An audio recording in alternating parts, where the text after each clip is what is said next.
Halo teman-teman, pada video kali ini saya akan menjelaskan mengenai sejarah Manggarai.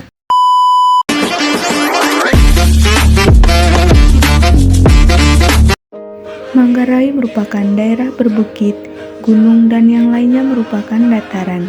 Kabupaten Manggarai memiliki kekayaan sumber daya alam yang meliputi sektor pertanian, kelautan, dan perikanan. Jadi, dulu leluhur kami berasal dari Minangkabau, lalu berlayar ke Sulawesi. Nah, dari Sulawesi, akhirnya tiba di Manggarai. Jadi, dulu itu Manggarai disebut dengan Nusalale di daerah Warloka. Nah, Nusalale ini asal mulanya ada 4 kerajaan, yaitu Kerajaan Dalu Todo, Dalu Bajo, dan Dalu Rewu. Nah, 4 kerajaan ini saling bersaing untuk menunjukkan kekuatan dan kehebatan masing-masing. Tokoh Mangga Macin merupakan putra sulung utusan Bima yang diutus menaklukkan Manggarai. Nah, dalam prosesnya, utusan Bima mengalami situasi di mana mereka manggar dan berlari. Nah, manggar dapat diartikan sebagai seruan untuk mengangkat jangkar dan berlari. Nah, dari situlah Manggarai terbentuk yang mencerminkan peristiwa tersebut. Yang berikut adalah suku Wudi, yaitu suku saya sendiri, di mana nenek moyang kami bernama Lanur datang dari Portugis berlayar dengan perahunya dan tiba di Borong, tepatnya di Kampung Pocondeki. Nah, dari Kampung Pocondeki ke Kampung Mandosawu dan selanjutnya ke Kampung Wudi dan menetap hingga ia meninggal. Kehidupan sehari-hari diwarnai dengan gotong royong, yaitu seperti kegiatan pertanian. Nah, tradisi ini dikenal sebagai dodo, yang berarti bekerja tanpa mengharapkan suatu imbalan, dan kebiasaan tersebut masih dipakai oleh sebagian masyarakat di kampung. Teman-teman, berikut merupakan acara adat yang dilakukan di Manggarai, yaitu yang pertama acara Cercumpe. Nah, acara ini biasanya dilakukan 3-7 hari setelah bayi dilahirkan. Nah, acara ini bertujuan untuk memberikan nama kepada bayi yang baru lahir. Yang berikut adalah acara WM Baru. Nah, acara ini merupakan tradisi masyarakat Manggarai untuk merayakan rumah baru dan mendoakan penghuninya. Selanjutnya adalah acara penting, yaitu upacara adat orang Manggarai yang dilakukan sebagai ucapan syukur kepada Tuhan dan leluhur atas hasil panen mereka. Nah, sama halnya dengan daerah-daerah lain, Manggarai juga mempunyai struktur dan fungsi kemasyarakatan yang terdiri dari Tua Golo sebagai pemimpin tertinggi setiap kampung atau beo. Nah, yang kedua Tua Teno dan yang ketiga adalah Tua Panga. Nah, ada beberapa istilah-istilah yang ada pada sistem kekerabatan berdasarkan hubungan perkawinan di Manggarai, yaitu anak rona dan anak wina. Nah, anak wina merupakan sebutan untuk keluarga dari pihak suami, sedangkan anak rona adalah pihak pemberi istri atau keluarga asal istri. Yang berikut kesa dan ipar. Nah, kesa merupakan panggilan untuk saudara dari istri, sedangkan ipar merupakan panggilan untuk saudari dari suami. Yang berikut adalah lopowina dan mekas.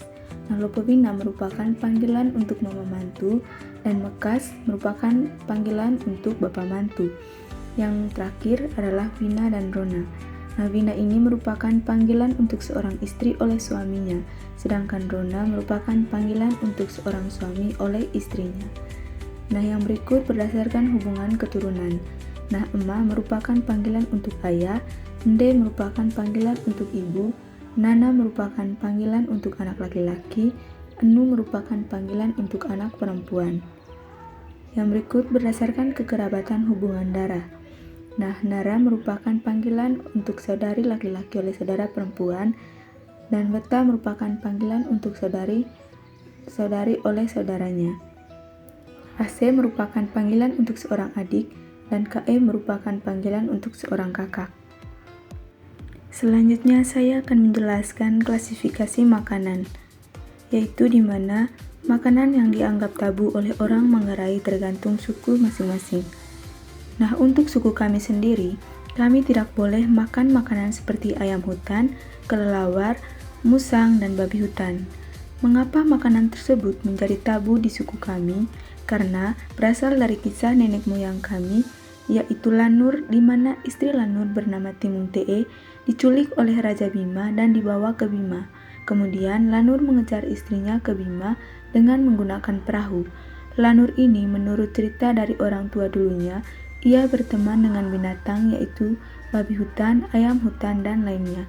Setelah tiba di Bima, Lanur dengan bahasa isyaratnya menyuruh ayam hutan ini untuk berkokok di jendela tempat Timung Tee istrinya disembunyikan oleh Raja Bima.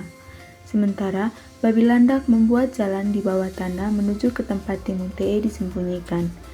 Lalu Timung Tee menyadari adanya suara ayam berkokok tersebut dan disambut dengan kedatangan Lanur yang berjalan di bawah tanah bersama babi hutan. Lalu mereka berlari dan kembali ke Manggarai.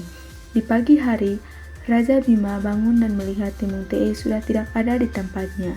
Akhirnya, datanglah pasukan raja dari Bima ke Manggarai untuk mengejar Lanur dan istrinya. Tapi dengan segala cara Lanur dan istrinya tidak ditemukan oleh Raja Bima. Dalam perjalanan ke Manggarai, Lanur dan Timung Tee merasa lapar dan mereka melihat musang dan beberapa binatang lainnya.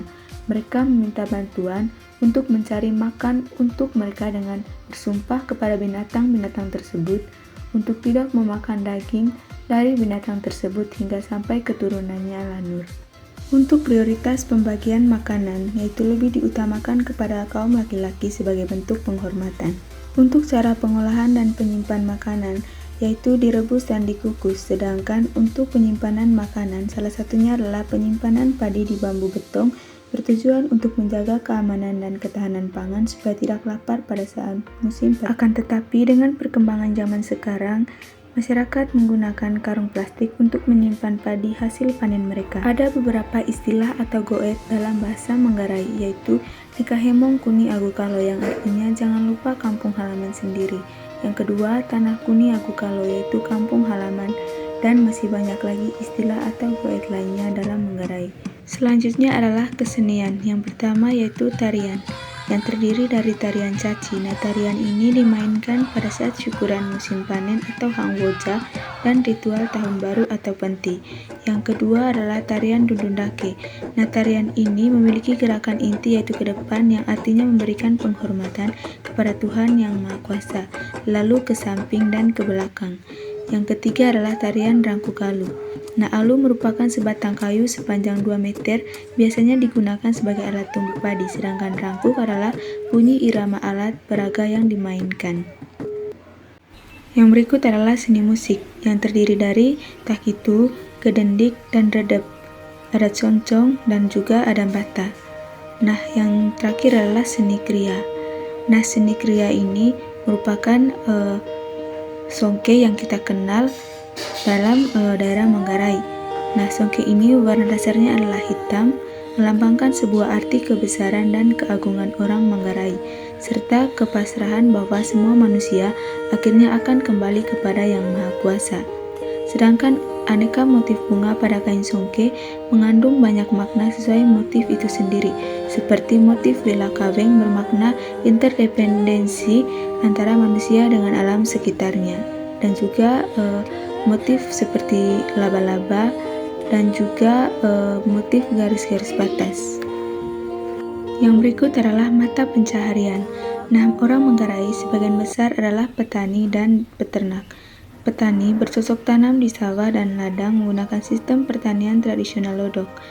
Tanaman lain seperti cengkeh, kemiri, dan kopi. Nah, untuk peternak seperti kerbau dan babi yang penting dalam upacara-upacara adat yang dilakukan di Manggarai.